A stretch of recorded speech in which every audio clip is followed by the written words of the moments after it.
Halo, selamat datang di channel Ruby Nerd Game. Di video kali ini, gue mau bahas tentang build Paladin tank di cap 40 Dragoness Mobile Classic. Disclaimer sebelumnya, ini adalah build versi gue. Kalau kalian punya pendapat yang beda, bisa kita diskusikan di kolom komentar di bawah. Sebelum masuk ke bahasan buildnya, gue mau share dulu untuk progres karakter gue.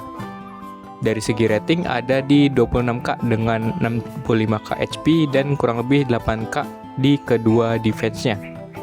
Dengan equip masih 3 manti plus 4 apo dan 3 set aksesoris pretense. Di gua nggak ada toil khusus, karakternya gue jadiin semua. Jadi kalian bisa expect untuk konten ke depan yang gue upload adalah dengan status yang nggak terlalu tinggi. Ini untuk detailnya, kalau kalian mau lihat bisa di pause-pause saja. Sebenarnya masih banyak yang bisa diimprove, tapi karena resource yang terbatas jadi segini dulu. Seenggaknya udah cukup nyaman untuk clear Apocalypse Hell.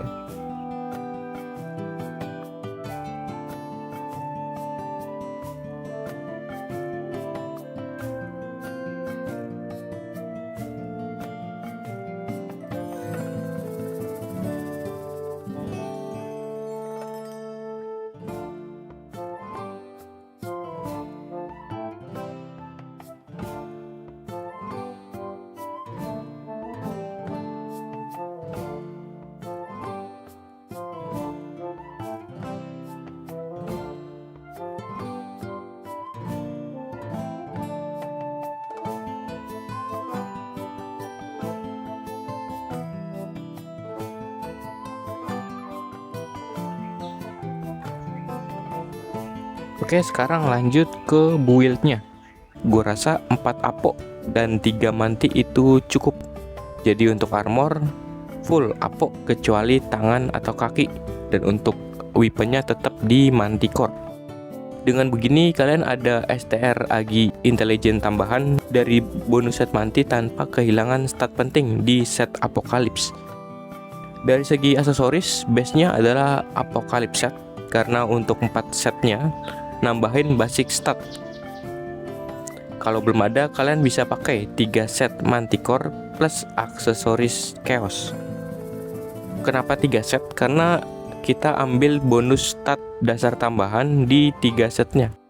Dan untuk aksesoris chaosnya, cari necklace yang kayak gini.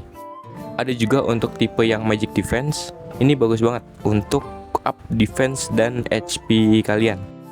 Untuk suffix karena random, pakai aja suffix apapun yang kalian dapat.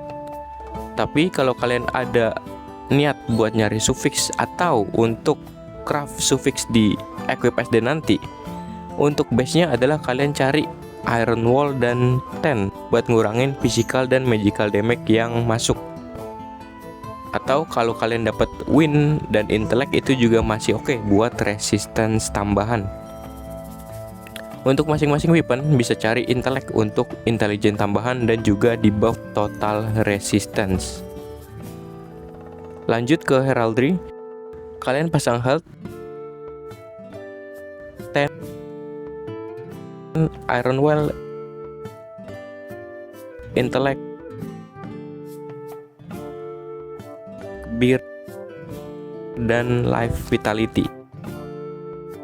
Untuk stat sisanya bisa kalian pasang heraldry resistance atau bisa juga pasang heraldry yang rarity-nya paling tinggi untuk kaum-kaum rating ya. Lanjut ke skill heraldry.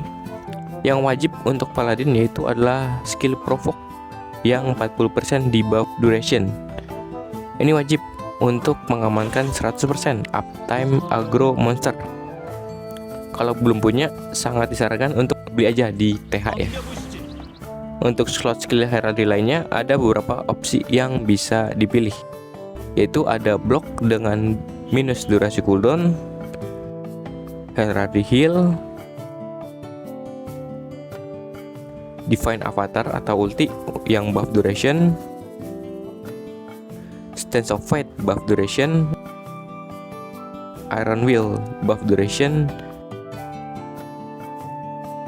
dan juga armor break yang di buff duration. Lanjut untuk ke potential. Jelas ya, untuk armor cari stat max HP, vitality, crit resistance, crit damage resistance, dan juga boss resistance.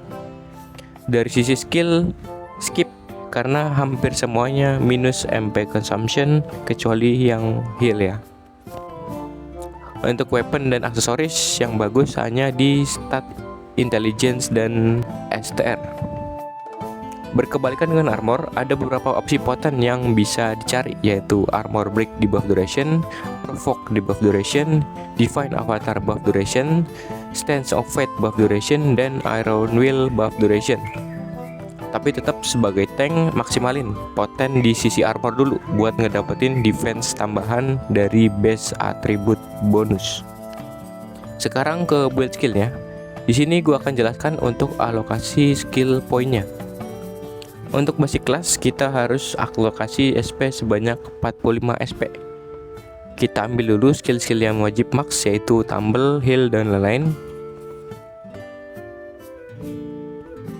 Nah, di sini kita minus 13 SP yang harus dipakai. Dan ada dua tipe build yang bisa diambil.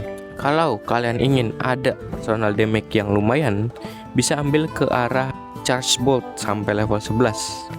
Skill ini penting karena punya debuff lightning resistance, damage-nya sendiri juga cukup tinggi dengan cooldown yang relatif cepat. Inilah build yang selama ini gua pakai. Gue pakai build ini karena secara gameplay gue berusaha untuk tetap ngasih damage. Terlebih banyak momen dimana gue jadi last man standing. Jadi charge bolt ini worth banget untuk personal damage tambahan. Atau kalau kalian nggak mikirin damage personal, atau ketika nanti pas rightness dimana kita nggak memungkinkan untuk hit musuh, buildnya bisa dibikin kayak gini. Holy Bolt dibuat ke level 6 untuk tambahan 0,5 detik paralyze.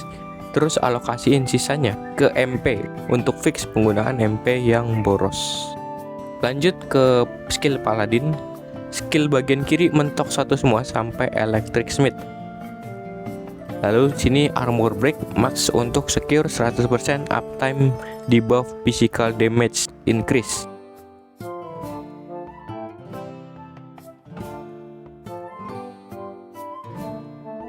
Ini skip Divine Accession dan Divine Vengeance karena skill ini cuma berguna di PvP. Divine Punishment satu aja karena skill ini nggak berguna. Skill untuk reflect damage, sedangkan sebagai tank sebisa mungkin kita nggak boleh kena damage. Ambil sebagai syarat open skill di bawahnya.